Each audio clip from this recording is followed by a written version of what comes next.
4 herrialde, 8 egun, 228 kilometro, 15.000 metro pasatxoko, altuera tartea, hotza, bakardadea. Hori guztia eta gehiago da Gore-Tex Transalpine Run izeneko urteroko proba gogorra, Europako lasterketarik luzeena eta munduko zorrotzenetakoa da. Alpeak lekuko nagusi hartuta, 8 egunez gogotik sufritzen du kategoria bakoitzean parte hartzen duenak. Askotan, gainditzen dute 3.000 metroko altuera errespetagarria. Askok sablesko maratoiaren anaiatzat daukate. Transalpine Runean baina, elurra ezurretaraino sartzen den hotza eta mendi izugarriak dira protagonista.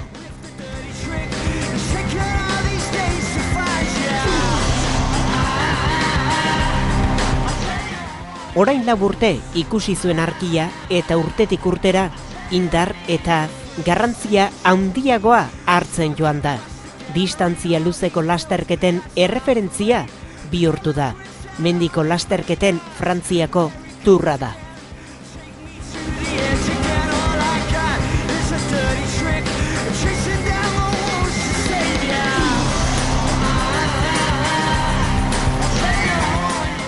Bost kategoriatan bereizia 500 parte hartzaiek ekin zioten aurtengo lehiari. Euskaldunak ere baziren tartean. Gorbeia taldeko Jose Antonio Ibáñez Hipolito eta Ander Astondoa Iriondo eta azken urtetan present izan den bikote bilbotar bat. Berofit Brinean taldeko Samuel Arroyo eta Lidia Gomez lan txukuna egin zuten guztiek ere.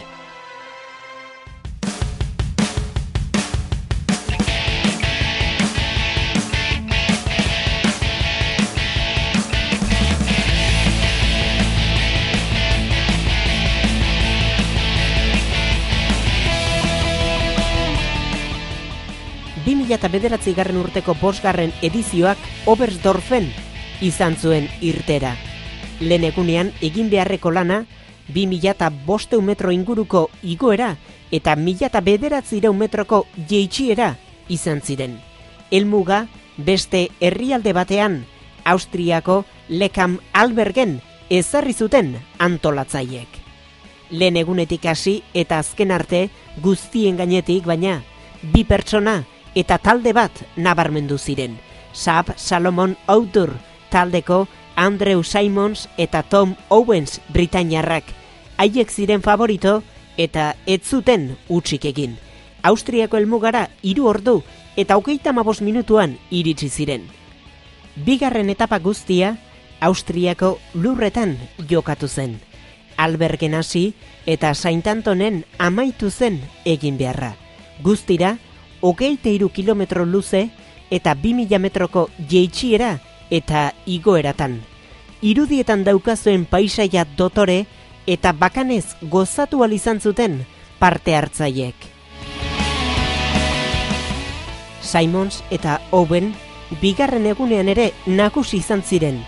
Beren atzetik Dr. Stenbauer eta Telmeko Team Sabtiroleko bikoak joan ziren. Jardunaldi guztietan zehar 3 talde horiek izan dira, protagonista nabarmenenak.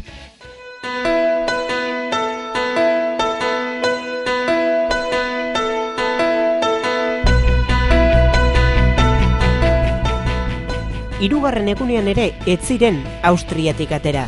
Saint Antonen hasi eta Galturren amaitu zen lehia. Guztira 23 kilometroko luzera. Maldan goran baina 2.500 metro egin behar izan zituzten, asko kostazitzaien guztiei ere.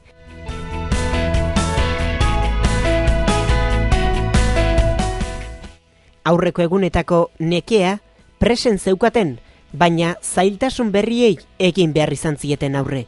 Irudietan ederki ikus daiteke moduan, gutxi bezalako lekuak ikusi eta bizitzeko aukera izan zuten guztiek.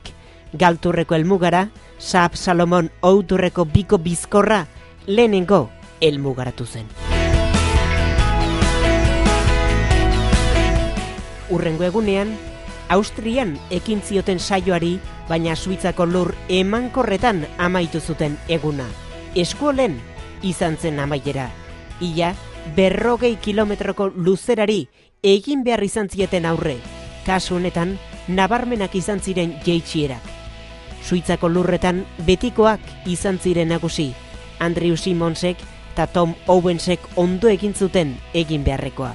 Bizi eta kemenez burutu zuten lasterketa.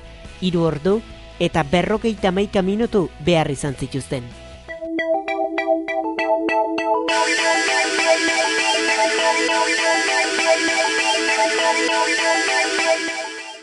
Bosgarren egunak ez zuen herrialde aldaketarik ekarri. Bai ordea lasterketako disiplina aldaketa 6 kilometrotan zehar, 926 metroko orotariko aldapari aurrekin behar izan zieten guztiek. Distantzia laburre izan arren, eskuol inguruan egin beharrekoa lan nekeza izan zen. Ez zegoen ia atseden hartzeko lekurik, gogotik bizi izan zuten askok nahi eta ezinaren sentsazioa. Britainiar bikoa iritsi zen lehenengo beste behin ere, 41 minutu behar izan zituzten. Abiadura handian igo ziren benetan.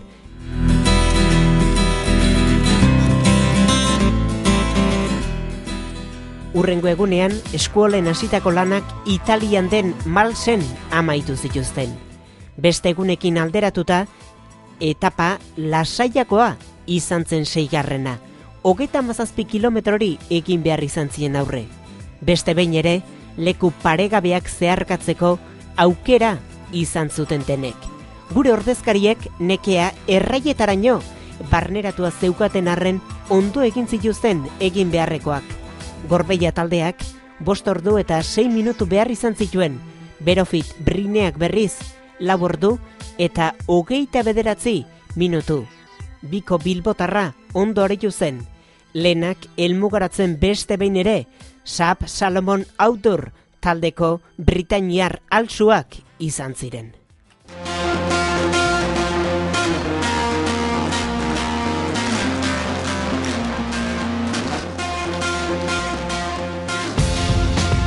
Azken aurreko egunak 35 kilometro izan zituen. Malsen hasi eta Islandarsen amaitu zen.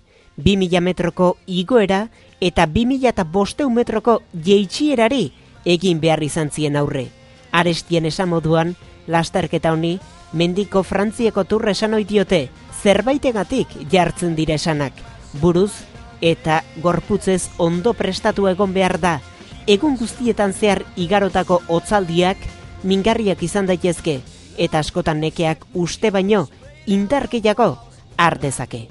Islandersera heltzen azkarrenak eta 7. aldiz jarraian Saab Salomon Outdoorrekoak izan ziren. Emakumezkoetan orain arte aipatu ezarren, Last taldeko bikoak erabateko nagusitza izan zuen egun guztietan zehar. Irene Schefter eta Petra Teinerrek osatzen dute talde hau. Erakustaldia eman zuten egunero egiaz. 14 talde iritsi ziren azken egunera, baina guztien gainetik Last taldea nabarmendu behar. 5 herrialdeetan haiek izan ziren egiazko erreginak.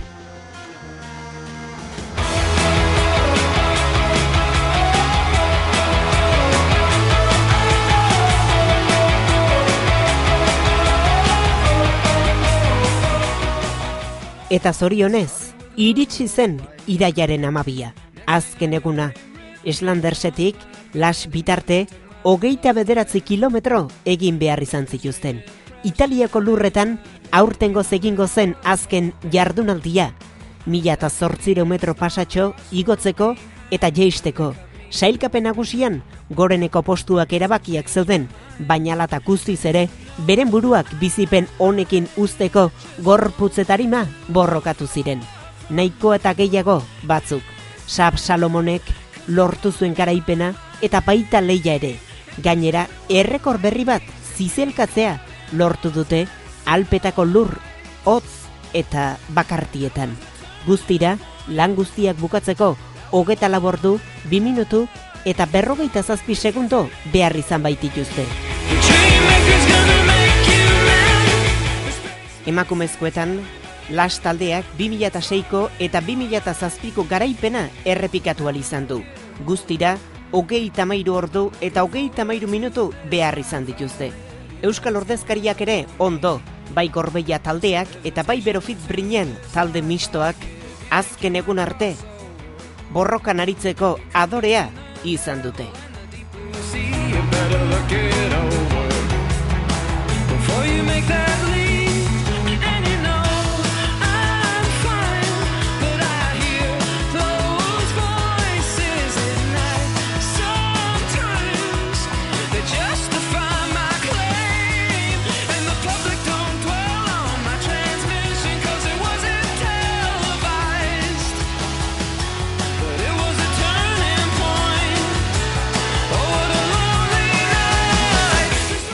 Hauxe izan da bada, Gore-Tex Transalpine Run 2009ak emanikoa.